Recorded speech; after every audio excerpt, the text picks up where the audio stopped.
ومن أحسن قولا ممن دعا إلى الله. بسم اللہ الرحمن الرحیم. السلام علیکم ورحمۃ اللہ وبرکاتہ.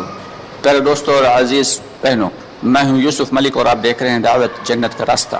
دوستوں، آگے بڑھنے سے پہلے آپ سے گزارش ہے کہ ہماری ویڈیوز کو زیادہ سے زیادہ شیئر کریں، اور اگر ابھی تک آپ نے ہمارے چینل کو سبسکرائب نہیں کیا تو اس کو سبسکرائب ضرور کر لیں اور کمنٹس باکس میں اپنی رائے کا اظہار کریں.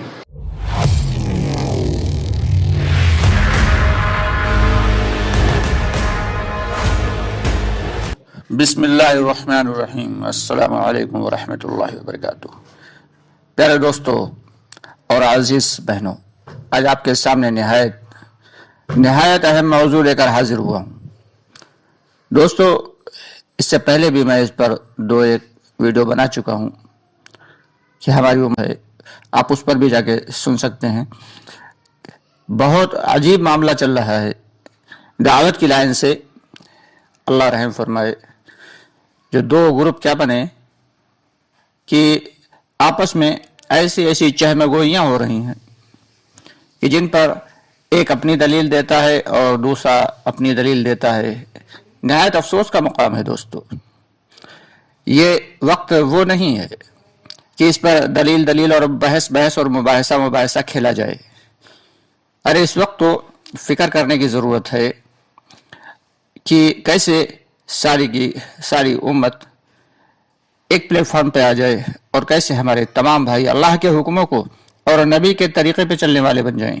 اس وقت یہ فکر کرنے کی ضرورت ہے. اور صرف فکروں سے ہی کچھ نہیں ہوگا، تقریر سے ہی کچھ نہیں ہوتا. تقریر اگر کرتے ہوتے تو ہم سب کے آقائے نامدار محمد مصطفیٰ صلی اللہ علیہ وسلم سے زیادہ بہتر مقرر دنیا میں کوئی نہیں ہو سکتا تھا. آپ صلی اللہ علیہ وسلم مدینے میں بیٹھ کے تقریر فرما دیتے، سارے کے سارے عالم میں ہدایت پھیل جاتی کہ ایک اپنی دلیل دے رہا ہے، دوسرا اپنی دلیل دے رہا ہے. ابھی ایک ہمارے بھائی کی بات سنی میں نے، عجیب معاملہ ہے کہ بے شک دلیل دینا اچھی بات ہے، کوئی بری بات نہیں، لیکن اگر ایک شخص کوئی اچھا کام کر رہا ہے تو اس کے کام کو سراہا جائے.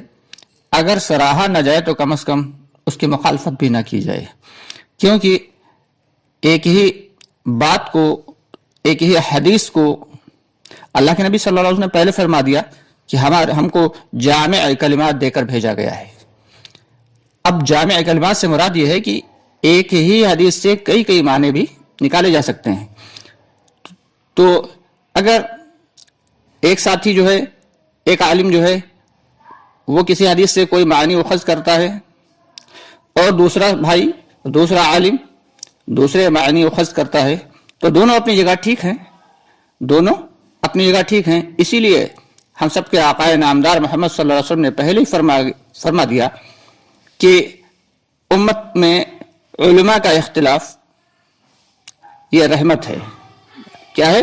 رحمت ہے. لیکن اس کو زحمت نہ بنائیں. آپس میں یہ جو ہے تفرقہ بازی کر کے اور اختلافات پیدا کر کے اور اختلافات میں مزید اضافہ کر کے یہ مناسب نہیں ہے. جہاں تک میرا خیال ہے، ہمارے وہ